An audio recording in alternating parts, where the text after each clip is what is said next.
दिल से निकलेगी ना मर के भी वतन की उल्फत, मेरी मिट्टी से भी खुशबुए वफा आएगी।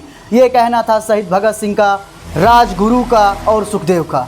तारीख थी 23 मार्च 1931 और वक्त था शाम के 7:33 का। तीनों भारतीय क्रांतिकारी नौजवान वो अंग्रेजी हुकूमत के खिलाफ हंसते हंसते फांसी के फंदे को चूम जाते हैं। तीनों की उम्र लगभग, तीनों अमर बलिदानियों की उम्र लगभग 23 वर्ष ही थी और तीनों एक साथ माँ भारती के लिए फांसी के फंदे को चूम जाते हैं और इनकी जीवन लीला वो समाप्त हो जाती है। लेकिन इसी जीवन लीला के साथ वो पूरे विश्व में अमर हो जाते हैं, लिख जाते हैं एक नई गाथा। आज पूरा भारत देश इन तीनों को याद करके शहीद दिवस मना रहा है। कहानी कुछ ऐसी थी इन तीनों की कि बचपन में शहीद भगत सिंह जब खेत में बुआई चल रही थी गन्ने की, तब ये बंदूक बो रहे थे। जैसे गन्ने की बुआई होती है वैसे खेतों में वो शहीद भगत सिंह वो बंदूकों की बुआई कर रहे थे। पिता ने पूछा, बेटा ये क्या कर रहे हो? तब शहीद भगत सिंह का जवाब आता है कि पिताजी बंदूकें बो रहा हूँ। तब पिता पूछते हैं कि बेटा बंदूकें तो बो रहे हो, लेकिन इसमें से जो फल निकलेगा वो गोलियों का निकलेगा। तब शहीद भगत सिंह जवाब देते हैं कि इसमें का जो फल निकलेगा गोली वाला, वो अंग्रेजों की छाती में लगेगा, जो हमारे अंग्रेजी दुश्मन है उनकी छाती में लगेगा। ऐसे क्रांतिकारी विचारों वाले थे बचपन से शहीद भगत सिंह, जिनको आज पूरा भारत देश याद कर रहा है और उनके अमर बलिदानी के जो है वो किस्से सुना रहा है कि आखिर शहीद भगत सिंह कैसे थे, राजगुरु कैसे थे, सुखदेव कैसे थे। भारत माता के लिए कुछ करने का सोचा था और देश को आज़ाद कराने के लिए देश को आज़ाद कराने की दिशा में वो अग्रसर थे। लाला लाजपत की राय वो लाठी चार्ज में हो जाती है। उसके बाद तीनों प्रण लेते हैं कि इस मौत का बदला लिया जाएगा और अंग्रेजी हुकूमत की नाक में दम कर दिया जाएगा। तीनों इसको लेकर के एक प्लान बनाते हैं और असेंबली में बम फेंकने का प्लान करते हैं। तीनों इसमें कामयाब भी होते हैं। चलती हुई असेंबली में तीनों मिलकर के बम फेंकते हैं। एक के बाद एक धमाका अंग्रेजी हुकूमत के नाक के नीचे होता है, उनकी मौजूदगी में होता है। पूरी अंग्रेजी हुकूमत को खौफ खा जाती है। डर के मारे बेंच के नीचे, डेस्क के नीचे, कुर्सी के नीचे किसी तरीके से वो अपने आप को बचाती है।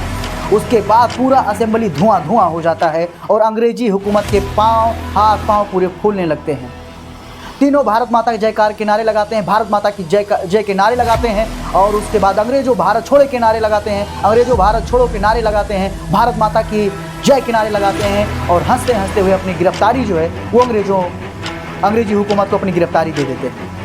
तीनों चाहते तो वहाँ पे हमला करने के बाद भाग सकते थे, लेकिन उन्होंने ऐसा करना मुनासिब नहीं समझा। उन्होंने अपने आप को अंग्रेजी हुकूमत के हवाले कर दिया और उनको बताने का प्रयास किया कि हम भारतीय हैं, डरते तो किसी के बाप से भी नहीं हैं और वैसे खास करके अपने दुश्मनों से तो हम बिल्कुल लोहा लेना जानते हैं। तीनों ने अपने आप को अंग्रेजी हुकूमत के हवाले किया और उसके बाद शुरू होता है अंग्रेजी हुकूमत की सुनवाई का फैसला। तीनों को 24 मार्च की तारीख रखी जाती है कि 24 मार्च को तीनों को फांसी दे दी जाएगी। लेकिन तीनों की फांसी को लेकर के देश में विवाद छिड़ जाता है कि क्या राष्ट्रपिता महात्मा गांधी वो तीनों को बचाने की कवायद नहीं कर सकते हैं।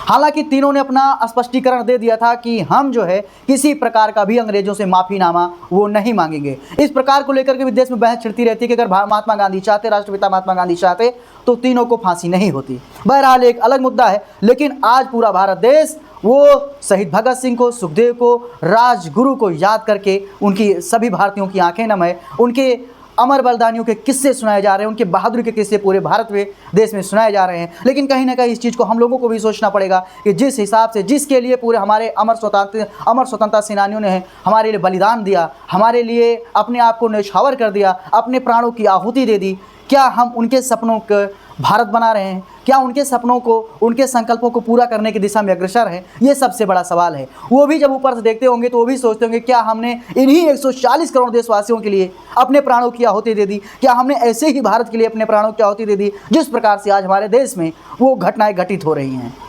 शहीद भगत सिंह, राजगुरु और सुखदेव के इस उनके अमर बलिदान के लिए, उनके इस शहीद दिवस पे विनम्र श्रद्धांजलि, सादर प्रणाम। जय हिंद, जय भारत।